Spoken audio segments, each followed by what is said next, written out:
Welcome back to the podcast. In today's episode, we're going to be covering suing for image theft, which recently happened to me. Lenses and cameras are all okay until the ultimate lens test, action cameras versus vlogging cameras, and we've got a little bit to add in there as well about their usability on commercial shoots, low budget time wasters, an update on what's next for us work-wise and test shoot-wise, and just a bit of a general update, I suppose. And today's episode is made sponsored by Fujifilm and Studio Access, but we'll have more on those later. I'm joined again this week by Rob. Howdy. It's just the two of us this week, no guests, just a normal podcast, a standard podcast. Beauty and the Beast week. Yeah, pretty much. What have you been up to? What's been going on?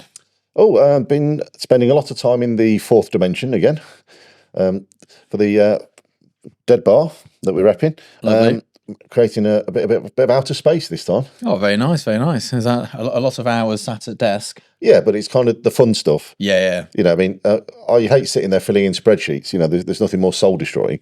But when you actually get to do something creative and do something fun, then it's great. Yeah, hard relate to that.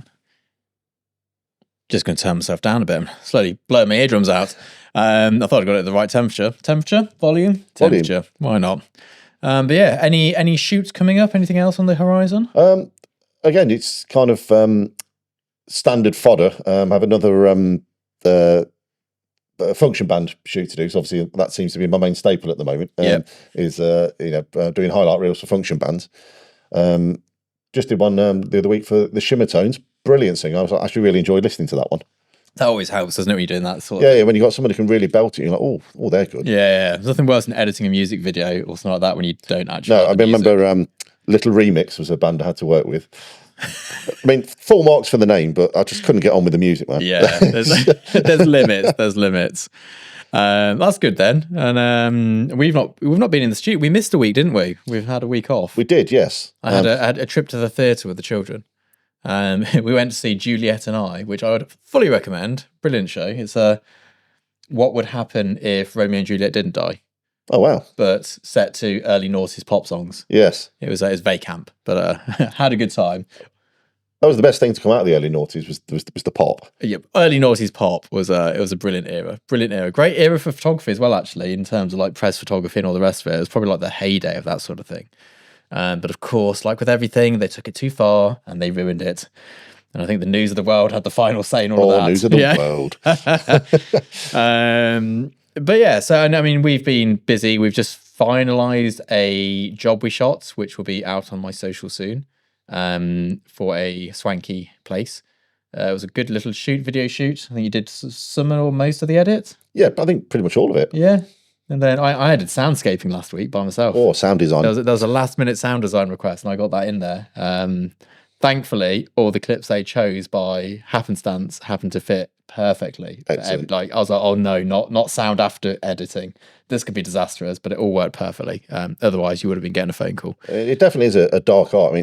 I mean, I think most people who today use After Effects are primarily users of After Effects for one person alone, and that's Andrew Kramer. Him off of a video co-pilot, who finally got his break and he's now doing so much VFX for Hollywood and what have you. Yeah. You know, couldn't happen to a nicer bloke, frankly.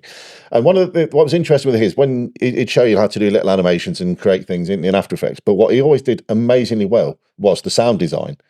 It's like the sound design on the little teaser clips he showed you. You're like, oh, that's good. Have you seen the David Attenborough behind the scenes where they do the sounds for the animals? Yes. So all of it's made in post. Yeah. But not digitally. It's done analog. They've got people like rustling bin bags for bats' wings and trying to make it sound. It's amazing. I don't know if you've ever seen the David Attenborough. What's it called? Planet. Blue Planet. Blue Planet. Yeah. Or there's various. Anyway, the more recent ones. The lengths they go to get those shots. I mean, and build narrative. That's my dream job, is to get on David Attenborough's camera crew for Blue Planet. Yeah, I mean, they've got a bubble wrap. If you're listening, David, I'm available, just saying. So here's a bit of an insider intel for you. If you want to work with David Attenborough, he doesn't have an agent. You phone up his landline, you leave a voicemail and he calls you back. Oh, I'm getting on that. Yeah, well, I think we may have access to that, but I don't think we can abuse it. But that's how he works. Doesn't have an agent, does it all himself. Incredible. Just a good guy. And look at the quality of the work. It's incredible. It's brilliant. He's a treasure. He's a treasure. Do people in America know David Attenborough? everybody has to know him. You'd assume so, but and sometimes you don't realise how small of the bubble you're in is. Yeah, but I mean, people know Hugh Grant. I mean, mostly for the Devine Brown incident.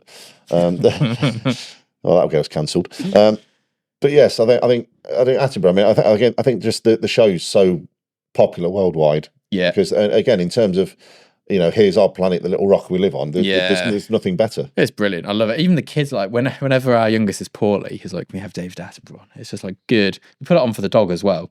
Whenever we leave him home alone, put a bit of Blue Planet on there. I can't even remember how I got onto this topic now. It's gone all kinds of wrong. But yeah, so that's what you've been up to. Not David Attenborough, sadly, but not yet. Busy. Not yet. Watch your space though. Meanwhile, I've been losing work at a rate of outstanding knots. 3 jobs, pretty much guaranteed to get them. All 3 fell through. Well, 2 fell through, and 1 we lost at the final point. So we're down to the final 2 photographers for this huge job, and gone. Gutted. It was a lot of money. I could have bought a fancier midlife crisis car if they'd have come off. You could have bought the Porsche. I could have bought the Porsche, but I turned up today with my little kid in our new midlife crisis car, which is not a very midlife crisis car, really, is it? It's quite sensible. It's the most sensible of all the available options. I mean, it's not a V12 Jag. Yeah. So straight away, that's a bonus. Yeah. It's Japanese, so for the most part, pretty reliable. Apart from I couldn't start it the other day. Yeah, but I think we understand the reasons for that. Yes, we hope we do. If that is the reason, we're very happy. And it's easy to work on. I've done everything to it so far, taken it all apart and put it back together. I've got a little red MX-5 with the poppy-up headlights. That's the only MX-5 which is the fun bit. Yeah, it's and I've installed proper airplane switches for the headlights. So you flick it and it goes, which is a complete waste of 2 hours of my life. But that's definitely not that time wasted. Yeah. that's time well spent. Time well spent. So we're on the full midlife crisis. Teddy has not been in it yet. I don't know if he'll sit in it or not. Of course he will. I don't know if it's got racing seats. I don't know if he'll have to get him a little bonnet. I was going to get him little leather glasses so he doesn't get like flies. No, the little headscarf. Yeah, he's got a cap at home, but he didn't like it, so we don't put it on it. We tried it once. He's like, I don't like this. We're like, okay, you're not a dressing up dog. That's fine. No. He is a proper like field dog. He's well, we've seen the mud every time we take him for a walk when you leave me to the edit. The back of my car is destroyed. The dog car, as it's now known, it's feral. But yeah, I took it to the cleaners and they were like, "This is really bad." I was like, "I'm sorry, I'll tip well." This is gonna have to cost you a little extra. Yeah, they didn't charge me extra, but I gave the guy extra because I was like, "This is really bad." Like you're hoovering. You know it's bad when the valeters tell you it's rank because then they see everything. I know. It's like, it's a crime scene in there. But yes, that's what we've been up to. Mostly living midlife crisis life, and you've been busy working. I've been busy working. I've done a couple of shoots and little jobs which will never see the light of day. We've done some test shoots for clients where they want to see what something might look like. Yes. So you do like a cheap, fast version of it. It will never see the light of day. No, but I mean, we might end up doing the final. You have creative people where you can kind of give them an idea and they can kind of visualize it. And then you've got other people who've got zero creativity. Yeah. And you literally have to smack them around the face with it for them to understand what you've got in your head. So you almost have to do the job to win the job, to do the job again. Yeah, so the way it tends to work is the creative team, the ad agency, they're like, yeah, this will definitely look cool. And the client's going, I can't see it. And then they phone us up and they go, look, how much will it cost to do a bare bones of the shoot? We're going to do the bare bones of the shoot. And then deliver it to them. They're like, oh yeah, I can see it now. And then they're like, you have to be careful. So if you do it too well, they're like, can we edit it to perfection? And sometimes you can. Yeah. If you do it too badly, you lose the job. It's have you seen the train spotting bit where Spud goes to the job interview and he's like, if you do too well, you get the job and it's a nightmare. And if you mess it up too badly, they know you're taking the mick. And there's slightly more colourful language than that. Yeah, I mean, I've lived my whole life in Braunston. I understand how that game works. Yeah. I remember people walking out of the doctor's surgery. He won't sign me off. He says I'm fit to work. Yeah. Distraught. Who wants a job? No, that's not everybody in Braunston. Just this one particular gentleman. Just like to make that clear. I mean, I do live there. Please don't come and burn my house. If people who don't know Braunston, it's a council estate. Predominantly known as a council estate. Yeah, formerly. It was one of the big three in terms of Leicester's tastiest areas. Yes. And they all back onto each other. You got Braunston, you have New Parks, and then you have Beaumont Leys. Yeah. I remember the first time I saw someone with a gun, which is quite rare in the UK, was at a party in Braunston. Extremely rare. And I remember just being like, I need to leave. This is not the place for me. So yes, me and my mates, we made a little French exit and off we went. But yeah, so Yeah, I bought my car from a similarly dodgy looking area, actually. I mean, that can happen. I mean, your rule is never buy a car from Birmingham, isn't it? Yes, never buy a car from Birmingham. That's the whole nation's rule. Like, you don't buy cars, especially German cars in Birmingham. But yeah, there we go. So yeah, it's been an up and down couple of weeks, I guess, with I guess we'll talk about our first sponsor, which is Studio Access. That's been going well. We've got loads of new content going on there. We're doing a lot of portrait work at the moment. Karen's been down. We filmed a load of content for the business side of stuff on there. That's running swimmingly. We've ironed out all of the teething problems, I think, now. There was some people who had like a firewall extension in Chrome. And although other Vimeo videos worked, with the combination of my WordPress site and Vimeo, it didn't work. But we've worked that out now, so that's all sorted. Then we had an issue with PayPal where PayPal wouldn't bill people. So I'd been manually giving everyone free access for 3 months who'd paid with PayPal. And now that's fixed. So that's all good. Yes. So now I'm actually we're actually getting the money this time, which is good. But yeah, I've got loads of content going up on there, and it's great because I'm getting to make the content I want to make that is useful content without having to deal with YouTube idiots. I don't know if you ever read the comment section on videos. I do sometimes. It's just, I mean, for me, I mean, obviously you were a seasoned professional in front of a camera in terms of the YouTubes, and more importantly, you're used to the trolls, and it's like water off a duck's back now. Oh yeah, it's such asides. Whereas when we started doing these, I mean, as you know, you literally mugged me into doing it just because I was here. Yes, I bought the microphone. I'm thinking about doing this. Can you help me set this up? Right, well, set up. Let's do one. Yeah, that's literally how the first episode got made. Yeah, pretty much. I was telling Holly about this actually because I was saying that the episodes where we have guests on perform not as well as the ones where we don't have guests on. I mean, that surprises me. It surprises me. Although I think, what's the word I'm looking for? I think I bring a certain amount of amateur chic to the proceedings, which I think helps offset, your, god tier professionalism. So I don't know about god tier professionalism. There's been some catastrophic failings this week in the studio. But yeah, so I guess let's Studio Access is going great. So lots of content on there. We're currently talking about the 3 reasons why we take portraits, and the fact that if you don't know that before going into taking the portrait, it's never going to be good. It's the equivalent of an actor's "What's my motivation?" Yeah, and I didn't really say this is one of those great things that I learned from a comment section. People didn't know this was a thing, and I was, you just go, I know it, so I assume other people know it. But of course, why would you know? Because obviously I didn't know it at one point. So we've gone into that this week. I'm trying to keep the videos bite-sized as well, like 10 minutes and under, because we did some very big, long format videos. Turns out no one's got time to watch that stuff. So it's got to be key information, bite-sized chunks. And we're learning as we go, which is why we're keeping it cheap. And we're doing some more this afternoon, aren't we, I believe? We are. We're doing a whole load more. We've got JC coming in hour and a half. Can't be too long of a podcast. So yeah, that's all going well. So that's Studio Access. This is the advert. Studio Access is the platform for those of you who want a more in-depth look at photography and videography. It's not the quick fixes we share over on YouTube. It's the more in-depth and detailed information that takes longer to put out there. This is looking at behind the scenes on shoots, working with top stylists, assistants and digitechs, right the way through to practical things like security for your camera equipment, how we make sure that we don't get cleared out, looking after your lighting, care of fuses, bulbs, domes, and all of that information that just isn't for most photographers. Studio Access is designed for those who really want to excel in photography, be it as an amateur hobbyist, an artist, or a commercial photographer. It's really for those who want to go above and beyond what's available on the YouTube platform. If you head over to tinhouse-studio.com, you can find Studio Access over there, or the link down below in the comments, as well as in the description for this video. So the big topic is suing for image theft. So for those who missed it, my image was stolen and used as part of an ad campaign. And somebody brought this to my attention. Thank you very much. People bring this to my attention all the time. Like, by the way, your image is being used here. And often it's not my image, and it's somebody else who's very cleverly copied it. Often it is my image and I know it's being used there, but thank you for pointing it out to me, because there has been times where people have used my images outside of license and we've not realised and we've billed them, so thank you to those people. But this time, this was different. This is the first time this has ever happened to me. Somebody had stole my face. We'll get the images to pop up here. Now, first and foremost, I got loads of messages going, oh my God, sue them, sue them, sue them. And everyone was like outraged at this when I posted on social media on my Instagram account. And me and my girlfriend, we didn't check the messages because I'd just seen it. We were in hysterics. It was so funny. I thought it was one of the funniest things I'd ever seen.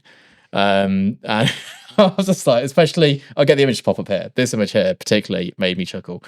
And oddly enough, by posting it, a creative director saw it, and not because of this, but they remembered me, and we've got a potential job off the back of it. So that's the first win. Now, here's how I handled this. I contacted the company. We'll keep the name of the company out of it. I'm sure people can work it out if they want to. But we contacted the company. We're like, you've used my image.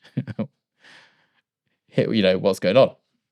They got back and went, sorry, we were waiting to get sign off for this. And it went live too early. And I was like, well, I've not signed any contracts for anything. I wasn't aware it was happening, much less giving you waiting sign off. Exactly. So they're like, okay, can we pay you for the use of this image? And I was like, yes, you can. And, at this point, this is a company abroad in a country where copyright law is non-existent, basically. Yeah, pretty much. They made me an offer and I said no. They made me a second offer and I said yes.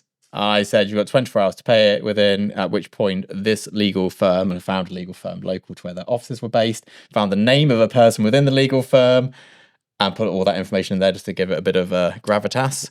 We'll be contacting you to claim damages and libel. And they just paid straight away. And they've asked me to be part of the campaign, and they're going to pay me again. So, yeah, bit of I don't think I'm going to be part of it, to be honest, because it's not something I want to be associated with. No, I was surprised. I thought of all the things you're likely to endorse, that wasn't anywhere in the top 10, I don't think. No, absolutely not. Now, Rob, I'm going to type down here the small amount of money I accepted from them, which is next to nothing. I've charged the Leicester Mercury more money than that. Yes. So it's not a huge sum of money. However, you could take this so seriously, and I could have probably put 2 more zeros on that. And potentially on nothing. Wasted a lot of time, wasted a lot of energy. And I have this ethos that there's positive income and there's negative income. So positive income is me spending, say this is going to take 20 hours to get those extra. If I spend the next 20 hours working on something else good for me, that's positive income. Mm-hmm. If I spend those 20 hours trying to sue somebody, that's negative income. Now, of course, there are points where you go, actually, I'm going to sue the shit out of you because you've caused me damage. But really, yes, they did cause the brand damage because I would never be associated with a company like that. But it pays for a couple of nights. Then it's one of those. I remember the first time I sued said local gutter rag, as it is now. Yeah. It used to be a great newspaper. Yeah, not so much anymore. No longer. And I spoke to a friend of ours, Big Ollie. Yeah, who was very much involved in press at the time. Yeah, sure. I was like, well, this is what's happened. He says, well, you need to sue them. I said, I know. Let's do it the easy way. And I said, what's the most amount I can charge them that they just will pay without argument? Yeah, because there comes a point where you go over that threshold. He said, well, you're gonna have to take me to court and sue me now. Yeah, and now it becomes absolute mire. So. I have not got time for going to court, especially international court. I was like, oh, do you know what? That amount of money there, that covers food for the month. Or whatever, it's easy win. Particularly in this country where they copied the BMW X5 verbatim, apart from the badge, and BMW lost the copyrights. It's like, how? Yeah, I think sometimes you just have to be like, I know it's different in America. I know America's very liable. They're like, it's complete litigation culture. Yeah, whereas in the UK we don't really have that culture, and in this country here. It's not even a word. No. So, yeah, I think I know lots of people get very irate about it. It's slightly funny, to be honest, especially I'm again the picture printed for the studio because it looks like I'm on some sort of lewd website. Yes. It is absolutely damaging to my image, but you've got to see the funny side in these things. It literally, just in context, it was hilarious. Oh, to see your face involved. In some dodgy. Yeah, so there's that. I think we've parted on good grounds. Both parties are happy. But the moral of the story is, if it happens, do reach out and say, oi. Yeah, absolutely. Do reach out and then decide whether it's worth your time and effort. In 20 hours, I can make more money than I would do suing them. Yeah. So we just took the money and said, thank you very much. Yeah. So yeah, there we go. That's my my legal story for the week. I actually assumed I'd get nothing for it. Well, with the location of where the company's based. You could have just been ghosted, and what do I do? Yeah, what you can do? Yeah. I think they handled it really well, considering the cultural differences on these subject matters. Yeah. I think best case scenario, really, the outcome. Yeah, absolutely. So yeah, there's that. Now, a few weeks ago, I mentioned this email that I sent you, didn't I? Where this guy, and everyone was like, "You didn't even talk about this guy threatening to sue you." I didn't, because I assumed that he perhaps had some problems. Now, did I send it to you via Messenger? Yes. Why am I logged out of everything? This is never good. So there's this email we had sent through, and again, I could have taken exception to it. I'm going to see if I can find it here and read it without giving away what it says, because I don't want to cause the guy any drama. I think he's obviously having a rough time of life. And yeah, it's just there's the picture. It's just one of those things where it's like, here we go. I'm going to read the email to you. I'm not going to share it. I'm going to blank out the names. Hello, how are you? ? It has come to my attention that you are using my lenses, namely such lenses, on such devices. It has come to my attention that you are intending on buying something. I applaud you for your madness. Fair enough. I'll take that. It's good to see pros doing this. Since 2005, I've been making parts and repairing these. Since 2019, I spent 5 years in a legal battle with said brand to secure the trademark and brand in order to restore it to its rightful place. I mean, who wants to spend 5 years doing that? Regardless. But this gentleman. Yes. Really. And this, you can see this in many different ways. So I now own and run it, as well as these brands here. So it's been a labour of love, good for them. Good for them. I'm sick to death of YouTubers and others passing themselves off as photographers who have only taken it upon themselves to talk about said cameras and lenses without any formal training or expertise. As the brand owner, I am entitled to legal protection against any attack on my product or reputation. I trust you get where I'm coming from. It's like, mate, I could have helped you out and given you loads of... But you're literally going, say anything bad and I will sue you. There's so much to unpack there. I know. I mean, first of all, you're not a nobody tech review channel kind of person. If he even looked at any of your content, he would know that's not what you do. No. You talk about this stuff because you functionally use it day to day doing commercial campaigns on a worldwide scale. Yeah. So I think that does give you the right to talk about the stuff that you're using and why, and what you do and don't like about it. Let's face it, nothing's perfect. There is such a thing as free speech, and it's everything you say is always stated clearly as an opinion piece, not delivered as fact. Yeah. So, but even if it is fact that it's rubbish, the fact that it's rubbish is the fact. That's just the facts, Jack. And you may not like it. I mean, this is, dare I say it, it's got shades of another company who was recently purchased by Nikon.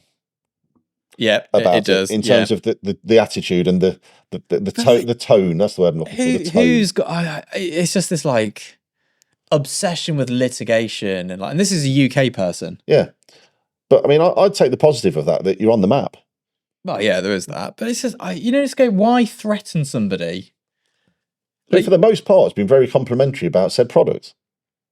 Oh, I don't believe I've said anything bad about said products. That's what I mean. I'm like. I won't say anything good about them going forward, though. Oh. Tell you all about the bad stuff in them. Yeah. I'd have answered that very differently had that been directed at me. I didn't even respond to it. I didn't even send a reply. But and the point of bringing this up is I see so many people, especially when I have one-to-ones with them as well, and they're wasting so much energy on negativity. I'm going to sneeze, I'm afraid. We'll see if the AI gets rid of that. I hope so, otherwise you're all deaf. So yeah, it's just so much negativity. It's like, when someone pulls out in front of you and somebody spends the next 20 minutes chasing them down, honking their horn. Yeah. It's just, who cares? I had somebody literally nearly hit me on the motorway the other day. They went across 3 lanes and across me to exit. Yeah, the full swipe. Yeah. I saw them doing it. I applied my brakes, carried on driving. I had a little panic moment when I thought I wouldn't be able to stop in time. But what's the point in getting angry? It's already happened. It's gone. They're gone. I'm gone. No, it's just You know, no one got hurt, no harm, no foul. I mean, I had it this morning on the way here. I had a gentleman in a Toyota Corolla, you know, a Rizzler paper off my bumper for most of the way, tried to overtake me 4 times where it was clearly unsafe to do so. The reason I was most annoyed with it, he had 3 kids in the car. I'm like, dude, you can't be driving like that with children in the car. It's like, have a word with yourself. Yeah. You know? I mean, whenever I get someone behind me impatient, I just pull in. I'm like, you go, mate. If you're in a rush, I don't want you driving to the back of me and my kids. Off you go. But yeah, so the negativity, like just, I mean, I try every time, and this is going to sound really airy-fairy, but every time I wake up in the morning, I just tell to myself, if you want to have a good day, you're in charge of that. Like, of course, sometimes things happen that are out of your control that ruin your day, of course. But I think a lot of the time you can just brush it off and just go, oh, that, you know, that was bad. Never mind. Just ignore it. Yeah. Like toxic positivity. Now, speaking of lenses and cameras, going from that email, I did a video last week explaining that I can't see the difference in my lenses and cameras when looking at my images. And the comments rightly said, yeah, but you shoot under studio lighting on a tripod. I do. So what we're going to do after this video, once JC arrives, is we're going to properly test lenses. And here's what I think people want to see. They want to see a backlit subject in low light. So we're going to shoot JC with the windows in one corner, the darkness in the other corner, with mixed lighting sources at 5.6 and wider. Oh, nice. Yeah. We've got lenses from the 80s. We've got Sigma zooms, prime lens, a whole smorgasbord of lenses. What I'm going to try and do is make them all the same focal length if possible, or near enough, just to show you the difference. Because I recently went through, and we'll see if we can get some of these images to pop up here. They'll only be really low res, so apologies if they're a bit pixelated. Some of my old Facebook photos that came up as memories on my other Facebook account, and they were shot on a 50D, a 5D Mark 1, and some of them on a 5D Mark 2, all with Mark 1 lenses of zooms, or the cheap primes. I don't believe that they don't hold up to today's photographs. No, I mean, there's certain things. I mean, obviously the whole world was obsessed in the noughties with sharpness, man. It's got to be sharp. Yeah. Got to be sharp. But what has clearly changed over the years, I mean, I remember my second short film, Foul Play, I went out and bought a bunch of lenses from the 50s, 60s, and, you know, my only Zeiss is from that particular era. And the difference in terms of how they controlled light is just compared to the modern, you know, super spectra coated, this, that, and the other. It's a different world. Now, and here's my point. I can obviously, I can tell the difference. If you shot with 10 lenses, I could tell you they're all different or all the same. I wouldn't know what's better. All you can say is different. I can definitely say different. I can definitely see different. And I could comment upon it. Someone's like, oh, what about this colour fringing? We've had requests to have colour fringing because it looks like early 2000s. There's a reason there's an RGB split thing in After Effects. Yeah. People it's like, it has it. Is it better? I mean, like, I've never seen a photograph that has been made or broke by the kit. No, I mean, we touched on this, like the World War photos you're a particular fan of. Yeah, I love World War photos. Objectively, it's a bad photo. Yeah. It's not particularly sharp, it's not particularly well exposed. But look at what's in the image. Most of my favourite images from my live music documentary sort of days, the average internet photographer would hate. They're blurry, they're grainy, they're soft. But that's not by mistake. It's not because I couldn't take a sharp image. It's and always people going about, oh, you know, you need the autofocus points here and miss shots. I have never missed a shot. Like, what the hell are people doing where they're missing? So I had to go and shoot a BMX race once. I turned up with a 5D Mark 1 because it was raining. I didn't want to risk one autofocus point. Yeah, the middle one. Not a shot was out of focus. Not a shot. Like, what are people doing? Well, you're more likely to miss when you're letting the camera make the decision. Well, yeah, well, not miss, but focus on the wrong thing. Yeah. It's a bit of a... Yeah, what are they doing? Now, here's the thing where then everyone goes, yeah, it's great, Scott. You can't tell the difference between good and cheap kit. Why are you shooting on a medium format with a cambo and a good lens? And that is a very relevant point. And the reason is because if I'm getting paid 6 figures for a job, it better be the best. I mean, there's that, but also you have to understand context and where this is being delivered. Yeah. Now, if it's on Instagram, you're never going to see a difference. The kind of work you shoot, when you see it on Times Square, you're going to know. I don't know if you would. I think Do you so. think? And certainly on the side of buses and, you know, Because we shot huge format the things. Listerine advert on a 5DSR because we had issues with file delivery time and we didn't have time to shoot on a phase 1 because... So the rationale was, the reason we used a 5DS instead of a phase 1 was because we had to have it tack sharp front to back, and because of the bigger sensor and the distance, we'd have to have done more frames on a phase 1 focus stack than we would have done with a 5D. Yeah. And then the file sizes were so different and we're having to remotely send them to retouch. I think you were researching that, or maybe Bav did it, I don't remember. And then get it back to them, and there's so many files we're shooting, and we didn't have time to do it. They were printed everywhere, and they are printed the size of those doors there in the offices for Kenview, like on the walls. Those pictures are like at full resolution. Yeah, they're brilliant, like bigger than this table, double the size of the table. But again, you still had 50 megapixel. Yeah. So yeah, granted, not the 100 or 150 that would have been the ideal, but it's still better than an 8, 12, 20 megapixel. Oh, yeah. I think once you're at like 24, 30 megapixels, like, you're good to go. Yeah. But, and again, when it's like, we use broncolor lighting and you use medium format and all the rest of it, it's like, yeah, because we charge so much money, I could get the job done with less. I absolutely could. But when your head's on the block, you don't risk it. And again, I mean, we touch on this with lighting a lot. When you're doing something like that, where it's going to be a focus stack of say 8 to 20 images. Yeah, you need that color consistency, shot to shot. And only broncolor or Breeze can do that. Yeah, I wouldn't even trust Pro Photo. Every time we've done Pro Photo for that sort of stuff, there's been inconsistencies in Flash. Yeah. But yeah, so a bit of a tangent there from our ultimate lens test we're going to be doing later on. But yeah, I guess I'll let you take over here, Rob, because you've got some show and tell. Kind of, yeah. I mean, so remember, this is for radio as well, though. So do describe what you're showing and telling. I have Scott's current favourite camera, which is the Osmo Pocket 3. It is indeed my favourite camera. I've created something of an action camera version of this. Yeah. Which is the DJI Osmo Action 5 Pro, because everything now has the word Pro in it. Sat on the Inky Falcon Plus mini gimbal. Nice. So on paper, these two things look to be quite similar in that it's a camera on a gimbal that you could use for vlogging, etc., etc. But they're fundamentally very, very different tools. Yes. And it's an interesting question as to which one would be right for you. And I think a lot of this comes down to use case. Now, again, we're shooting the podcast on 3 Blackmagic cameras, one of which is your main rig, and then we've got mine too as well.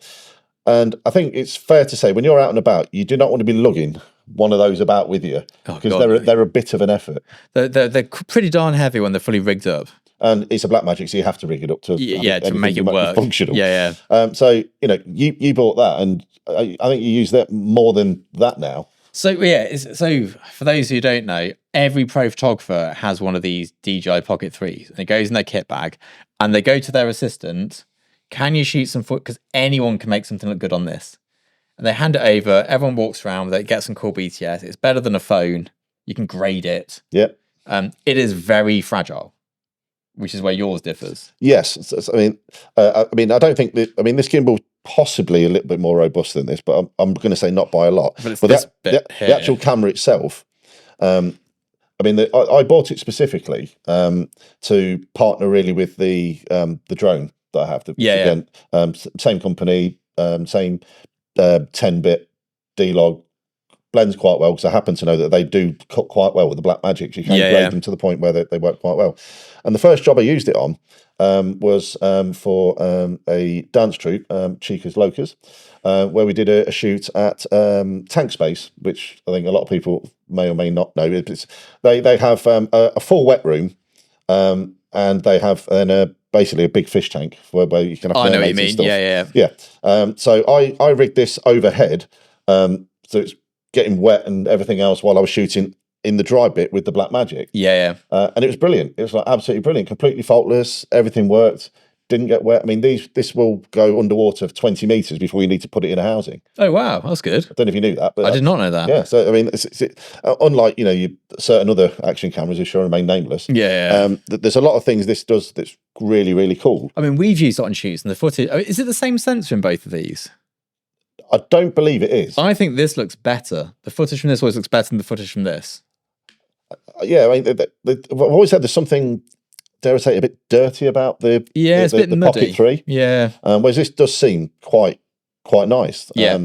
So the main difference really in terms of the image created is the field of view and the depth of field. Yeah. That's wildly different between the two. So if you want something more people focused and portrait based, then I think the Pocket 3 is a clear winner. But we noticed, didn't we, on what I did a YouTube video using this, and it was set up static, and we saw the lines in the background moving and bending. So I think a lot of the depth of field is faked in this through software. For sure, it will be, because again, the sensor's so tiny. Yeah. But it for the most part, you kind of think you get away with it, certainly in sort of decent light. But it's interesting. So I noticed it straight away. Nobody in the comments mentioned it. So obviously it doesn't matter. No. I mean, it doesn't matter. I mean, but again, with the action cam, and I tend to leave this for the most part on its standard setting, what they standard or D-warp is what they call it. I don't tend to use the wide or the ultra wide because you 100% get that fisheye look, especially if you're like walking through door frames. The whole thing, fishbowl, and I'm not a big fan of that look. But I just think it's kind of interesting, and I think the reason I brought this experiment is as people may now be aware of, actually have a girlfriend. And we're having our birthdays at the end of March. Our birthdays are only actually 2 days apart. So, and we're going to go to one of Sam's favourite places, which is Whitby. Nice. Home of Dracula and all that. And I thought it'd be nice to kind of document it. Now, what I don't want to be doing is on my girlfriend's birthday, dragging a black magic about and turning the whole thing into a ridiculous comedic shoot. So I thought, well, let's... I've got some tech. Let's try and do like a little documentary, a little mini doc of the weekend without being overly intrusive and everything else. And I thought this could be the way to go. I thought I'll bring the drone because we'd love to get some shots of the Abbey and the harbour and everything else in there. And drone shots always add a lot of production value. Yeah. And again, it's the Mini 4 Pro, so you can fly it basically anywhere apart from near prisons and airports. Always check your flight restrictions first. Oh yeah, that's a hot tip. But then I thought, this would make sense. But again, you could just put the thing on a stick. So the question is, why have I put it on a gimbal? Yes. Well, there's two reasons really for this. One, I'm a big fan of using the nice cinematic pan downs and stuff, which you can do manually if you've got it, but you'll never get it as smooth as you do with a gimbal. Warp stabilizer and bits in there as well. Yeah, but the biggest difference, and this is a fundamental thing that most people seem to forget about action cameras, is most people put it on auto, set and forget. Now, the 180-degree rule has long left town by the time you've done this. You'll be shooting at 60 frames a second, and anything up to 1/2000th of a shutter speed. Yeah. Now, the stabilization, which is the reason it's on a gimbal, doesn't really work much below about 1/400th, 1/500th of a second. So if you want to do something more cinematic and follow the 180-degree rule, even if you're at 60 frames a second, that's only 1/120. That's too slow. Now all of a sudden your image stabilization doesn't work properly, and you get a lot of blurring and artifacting. But by sticking it on a gimbal, you let the gimbal handle that. Yeah, and that takes it away from it. Yeah, like dampens it. So it's kind of almost like this on steroids. Yeah.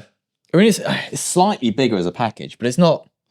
It's only this bit. Like, I mean, this has got its battery grip as well because it is quite small, I guess. Yeah, so it is tinky in comparison.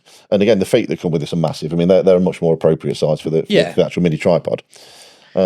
But again, it's something sort of small enough and that most people wouldn't mind you walking around with this. Yeah, for sure. As you know, that's my daily. Yeah, it's the Ronin RS2 Pro. It's a big bit of kit. That's what you'll be using later. That's what I'll be using later. But it's a workout. And it does, I mean. And you can't just chuck it in a bag either. No. Because it's too big to fit in it doesn't even fit in a think tank without dismantling. No, you have to get a proper size pelly case. You need a screwdriver and Allen keys at all time if you want to transport those. It's a big old lump, and it is heavy, especially if you're walking around with it all day. I mean, when I've done festivals with it, I know I've had a day. Yeah. By the time that's done. Yeah, absolutely. And this fits with the drone and the controller happily in my little messenger bag. Yep. Almost like a cheap version of your Billingham. Yeah.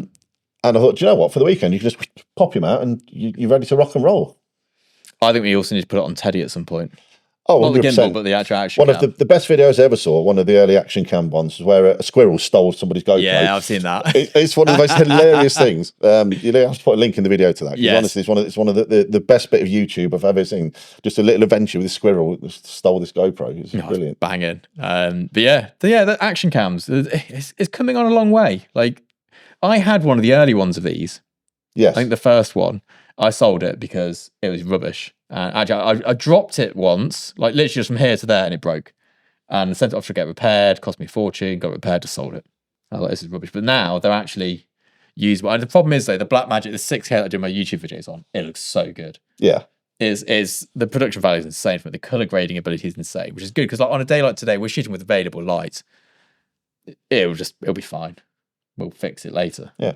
But I think the thing with these sort of small mini cameras is its application, really. You can put these in places that just can't go. Yes. And, you just can't fit. I mean, like your pocket. well, you actually put it in your pocket, hence the appropriate name for that. But, we've used them. I remember we used them on a professional video shoot way back when in the day. And we used that as a drum cam. Yeah. You could hide it there, and it wasn't intrusive. Yeah, and that sort of worked well. Yeah. As I say, I've used this in a full wet room. Brilliant. Yeah. You can put them, inside cars and on the outside of the car, on the wheel and stuff without having a ridiculous sized rig. So there's definitely a time and a place for these. I think it's kind of an interesting comparison, sort of between the two. I think I think it's one of those things like they've been around for years, but the tech is now good. Yeah, and for years you used to see these adverts where people have used them. I was like, that looks great. You get one yourself, and like, it sucks. They're like, remember the old GoPros? Yeah, the first one I considered usable, which was the one we used. Was the Hero 4 Black. Yeah, but even now looking back at it, it's terrible. Like, that sucks. Right, so in isolation, if you, as we did, stuck it on a little stand as a drum cam, brilliant. If you wanted to use it as an action camera, which is entirely its point, no stabilization, nothing. I remember putting it on a guy's on a skateboard. Yeah. It was just terrible, utterly shocking. But their adverts always look so good. You have someone on a surfboard, it looks wicked, and you do it yourself, and it's like, But again, that's down to the fact that they tend their stabilization relies heavily on extremely fast shutter speed, so that everything's there's no motion blur basically. Yeah. So it's really easy for it to stitch them together to keep everything sort of. As I say, rock steady. That's literally what they call their stabilization. But it's a quick plug there for DJI. But that's kind of how they work. So if you want to do something where you're trying to cut it with a regular camera and keep the frame rate and the motion blur and everything consistent, action cameras aren't particularly good at that, and that's why it's actually not a bad idea to stick an action camera on a little gimbal. Yeah, I've just noticed the Falcon branding on that. Is that the same as the stuff we've just been sent in that big box? Those light electronic adjusters, and they're Falcon. I don't think so. No. Do you remember the wireless transmitter that you had from me? That's the same company as that. Yes, okay. There's a lot of brands out there nowadays. It's not like back in the day when there's just a couple of camera brands. And No. The choice is mighty. Yes, and speaking of camera brands, that brings us through to our advert from our lovely sponsors, Fujifilm UK, who are the reason why we can do these podcasts. And also the camera I use, the camera I chose to use and paid good money for, hard-earned cash. Your own cash money. Whenever I buy anything, I always think the worst part of the job I did to get this money is what paid for this nice thing. Like, that bit where you just want to do something bad in the job because somebody's really riling you up. I'm like, that bit of the budget, that's what paid for this nice thing. So thank you, Fujifilm. And today's sponsor is Fujifilm. As you know, the Fujifilm GFX system is my camera of choice and has been all year. We use it for the larger than full frame sensor, the great color depth and the usability. It's been a great asset to have those 100 megapixels on set, especially for post-production and commercial work. The other amazing benefit to the Fujifilm system is the colors. I've been using Velvia in recent months, and just to have that starting point before you go into post-production is so useful, and it just makes so much sense to me coming from like a film stock background of going, yes, this is what we want. We want the saturation, we want the detail, the smooth tonality. Velvia is obviously the choice for me. And of course, you can choose from any of their famous film stocks from back in the day and have that brought directly into your digital camera. So the last topic for today is kind of a big, well, I say last, is the penultimate. It's also the penultimate episode, actually. But the penultimate one is the low budget time wasters. I see photographers wasting so much time negotiating jobs to realize that the person could never afford it anyway. And they're getting mad that they can't afford it. So here's the system. Here's how it works. I'm just going to explain to everybody how you don't waste time. I got an inquiry through on Friday. They said, we need some product shooting for this brand. How much, basically? There's a bit more information than that. There's like the names of the products they wanted shooting. How much? Now, instantly, I go, that's a bad client. Because they're missing anything of use, like a mood board. What do they want the pictures to look like? And all these things. But it's not always the case. Sometimes someone junior has been asked to go and do it and they're just messed up. Here is what I respond to with every single job. Do you have a brief, a shot list, and a budget? And if they come back and go, we don't have any budget in mind, I ignore them. If they don't know how much money they've got for the project, why am I going to spend a day making an estimate? Because to make an estimate, I've got to work out how are we going to light the job? How are we going to shoot the job? What equipment do we need? What crew do we need?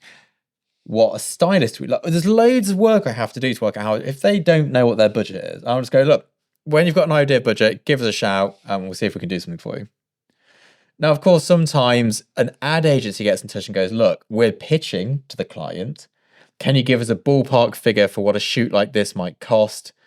They don't know what budget they're going to be given for this project yet. That's fine to do, absolutely. But if someone just, we don't know how much you want to spend, it's like, well, what, you want me to go and do some work and give you a number and you go, that's too expensive or not? Yeah, it's like saying, I want to buy a car. Cool, what do you want?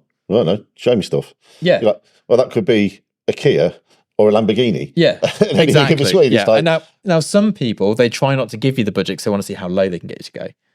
I don't play that game. Like, if they just go, we're just trying to work out what it might cost because we genuinely don't know, that's fine. But this whole, like, oh, we don't have a budget. So if you don't have a budget, you can't afford to shoot. Yeah. So we always work out what the budget is first.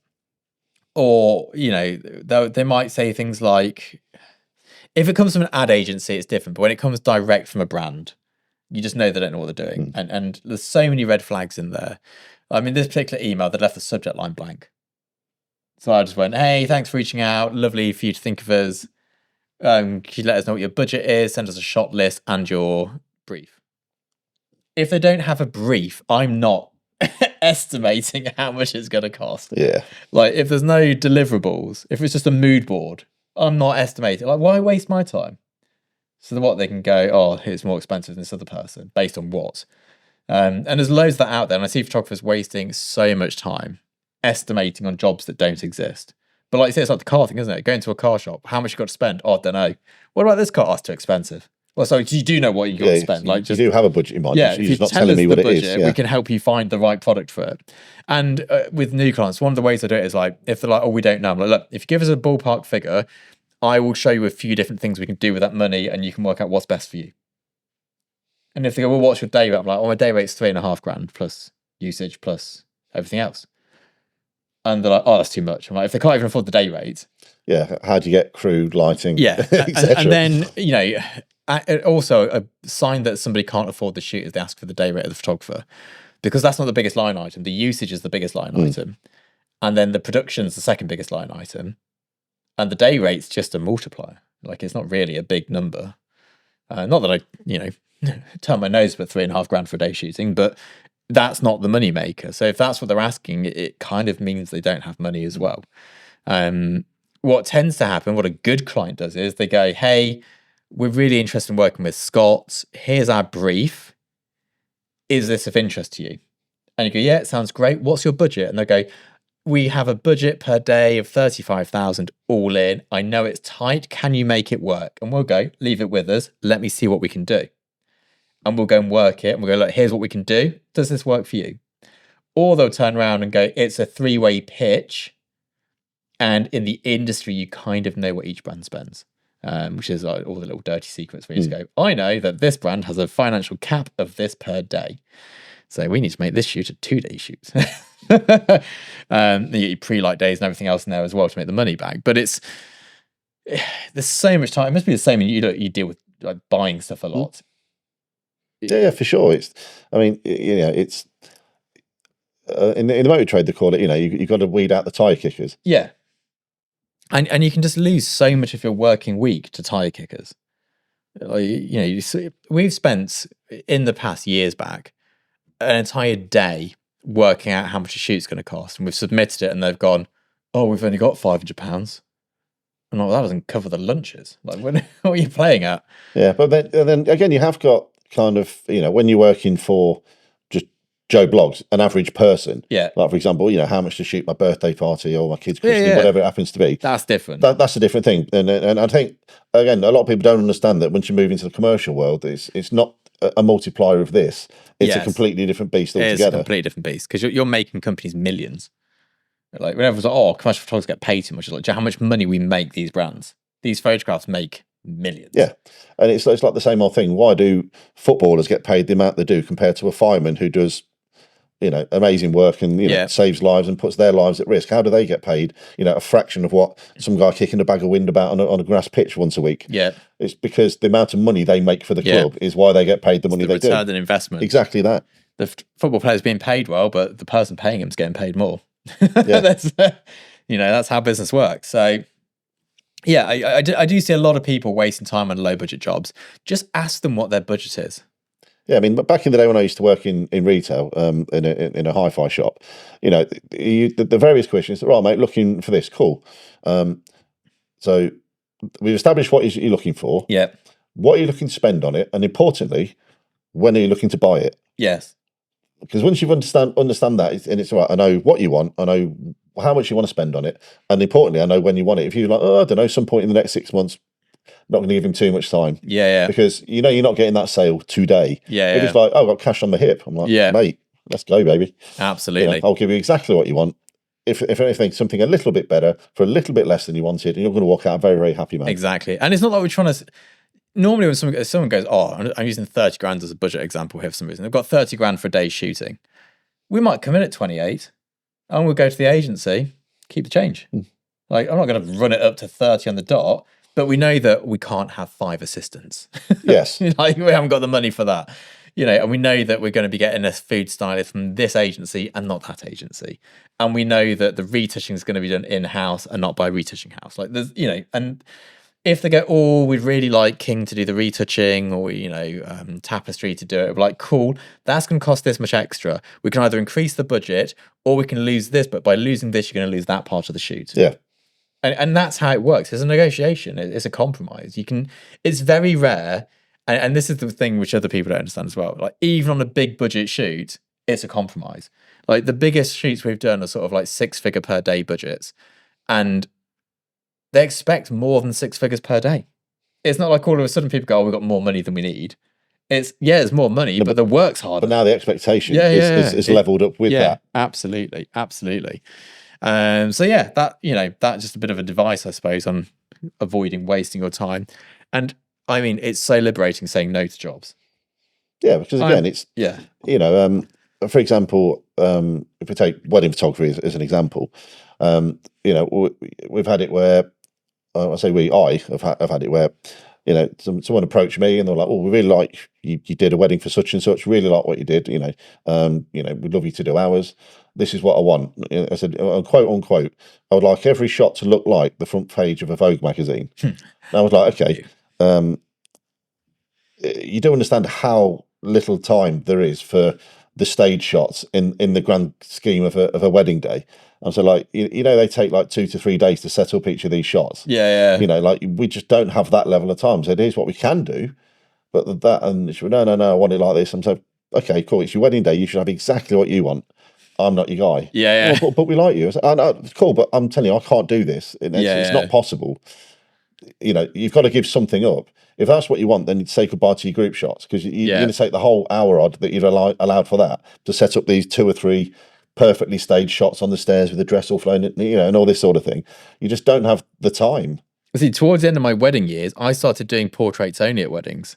So they'd have a wedding photographer in for the day, and I'd just come in for the portraits. Whilst they're getting married, I'd be setting up. Yeah. And it cost me, they had to have big budgets to do that. It's already paying a wedding photographer a ton of money. Yeah. I mean, that's not a cheap. And then a lot of the wedding photographers were really funny about it. They're like, "No, we do the portraits." And they're like, "We don't want to do portraits." Yeah. Like Scott's going to come in and do the portraits. They look banging because all you had to do all day was prepare to do the portraits. Yeah. Whereas normally, by the time you get to the portraits, you are dead. Well, and again, it's so run and gun that I mean the whole day is, you know, you're just grabbing kit. I mean, I remember the wedding in France we did. Oh, And I mean, and this is kind of an ethos. Scott, you know, battle worn, I think is probably the best way to describe. Sets a camera straight off, thrown in the boot. There's me placing my stuff down. Jamie's got, Rob, we ain't got time to be placing stuff. Like, get it in the boot. We've got to work. Got to go. And I was like, my wedding kit was battered. Like, I mean, everything was held together with tape and there's gaffer's tape. There was every speed light had a fire at some point. Yeah, there was like melted buttons coming off them, and yeah, it was almost like you were running a 50 cal. You know, you kept ejecting the mag. Rob, next one. Rob, more speed lights. Because I love lighting stuff so much, and back then speed lights were the answer. Yeah, and everything on full power, obviously. Yeah, while we shoot and then obviously we that. put battery packs attached to them, which they weren't really designed to have.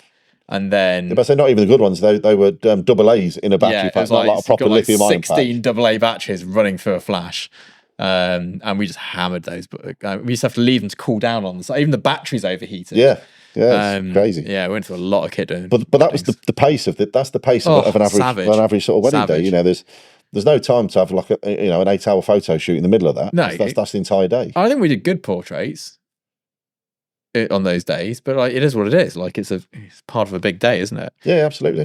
Which brings us through to test shooting, which is something we're 1st of March today filming this. This will come out on Monday, I think.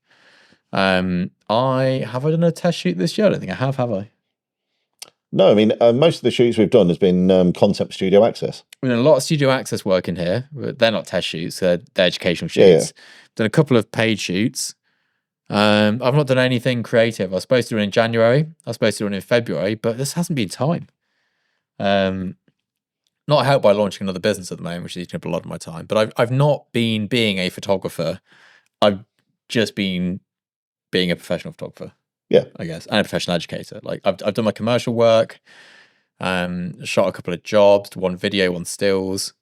Been pitching on a lot of jobs, got a lot of work coming in. Nothing that's like materialized yet, but it's all coming in. That takes a lot of time, and I haven't had any mental space to do any test shoots. But we are doing a test shoot. We're shooting some drinks, which is, I think it's going to be interesting.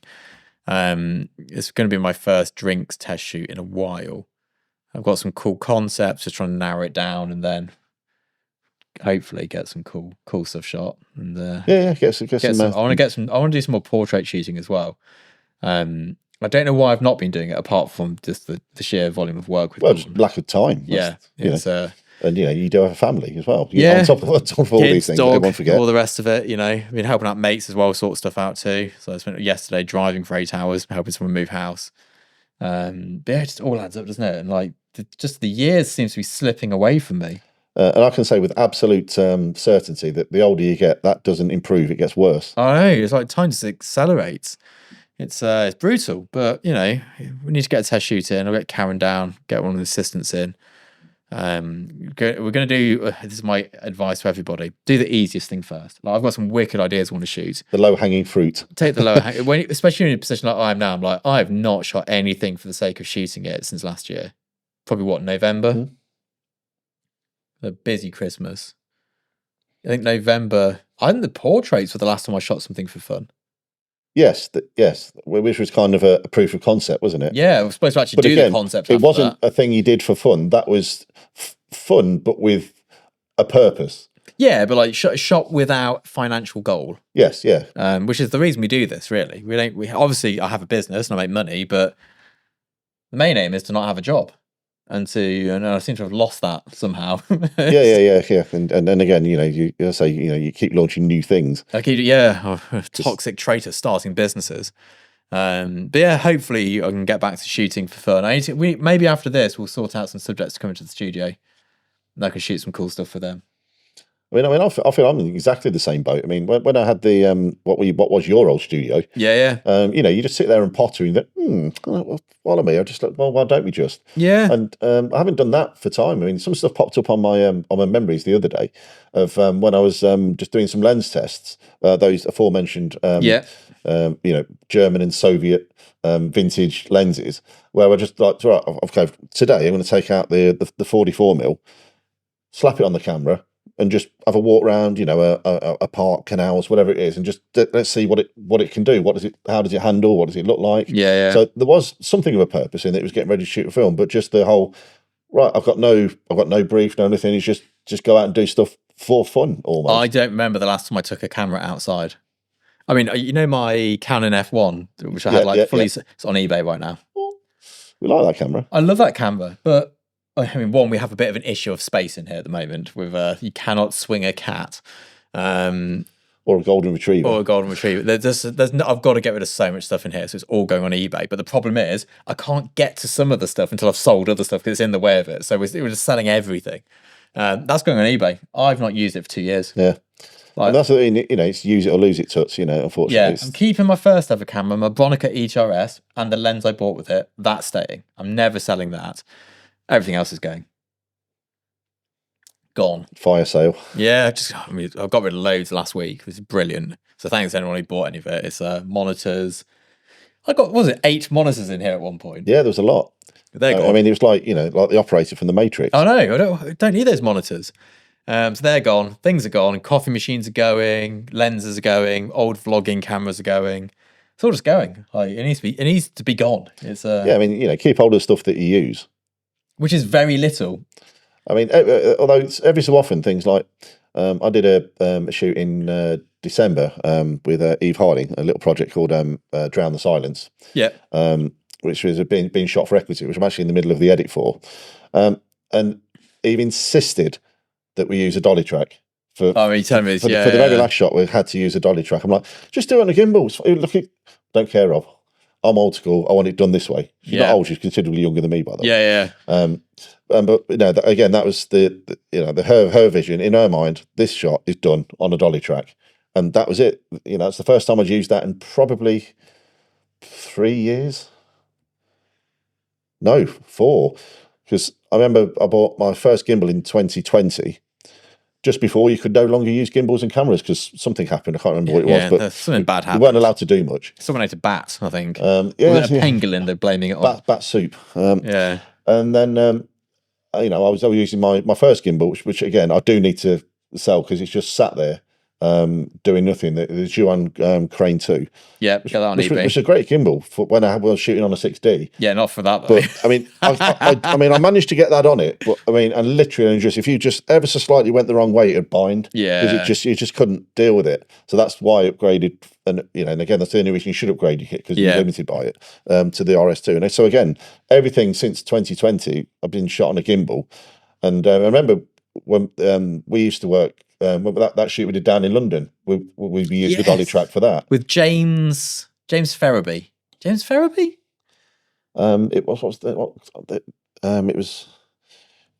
a really cool studio we shot in. Is it Madison Avenue? Mansfield Avenue. Yeah, one of the two, one of the avenues. Yeah, there's one avenue. And that was, and again, neither of us owned a gimbal at that point. And again, we used to use a dolly track on every shoot back then. Dolly track. And we had those little shoulder rigs to hold the cameras. That's right, yeah. I had to breathe really carefully. Yeah, realise what a bad idea they were. Yeah, they were useless. I've still got one probably in here. That needs to go on eBay. Don't buy that. That'll be useless. Oh, I've long got rid of all that kind of stuff. Yeah. Again, I still have the gimbal vest, which now I'm losing a bit of pudding. It fits me much better. Get it back on there. But you do feel a bit like Blade when you're wearing it. Yeah. But again, it's wildly impractical, and you do feel a bit of a tool wearing it on set. So for the most part, you just let's just get the guns going. Let's just kind of go. But again, every so often you come back to a bit of kit like that dolly track, and I thought, I've really enjoyed using this. It's actually been fun again. But it's a lot of faff to set up, and you need a load of space and everything else. Yeah. And like my slider, I came back to that for a shoot, and I'm like, I love this. Why did I stop using it? Oh, because it's effort and it's faff to set up, and you can do much the same thing now with the gimbal. So, and again, back to these little things, it's you use what's convenient. Yeah, I'm all about convenience.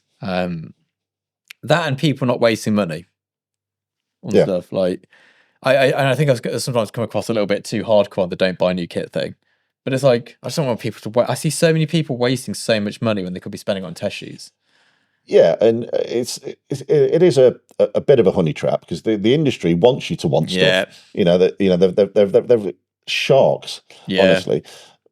So I mean, and if I look at the stuff we've got kind of around here, I mean, the reason I invested in the Black Magics was I was doing a Kickstarter campaign in and around sort of Birmingham, and I wanted to do some like fancy slow mo on some shots. Now the 6D, if anyone that's used one, is utterly unusable. Yeah. In the 60 frame 720p mode, there's so much moire. It's literally unusable. I'm like, well, I can't do this. So I was limited by my kit in terms of what I wanted to do. So that was a reason to upgrade. And these had just come out and complete game changer, and obviously been an absolute convert since. Yeah. And the same thing with the gimbal. As I say, on the 6D, it was the perfect gimbal.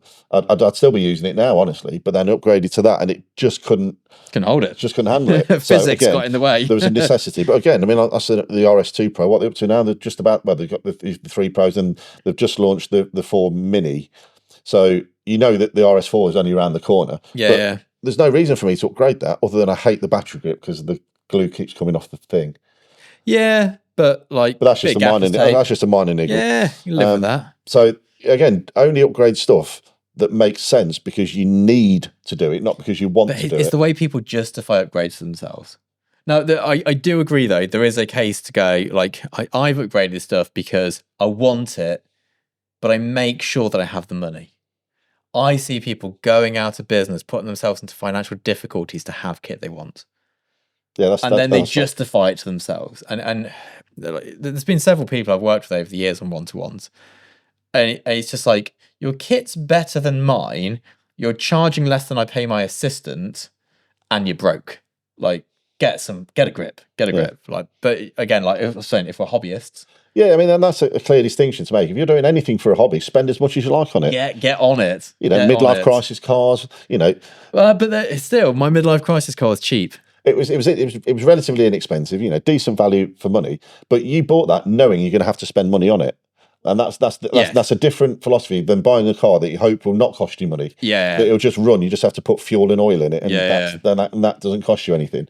And that's where I was with my latest car purchase. I hope that thing just doesn't eat me out. You've bought the sensible car because it's got to get you to work.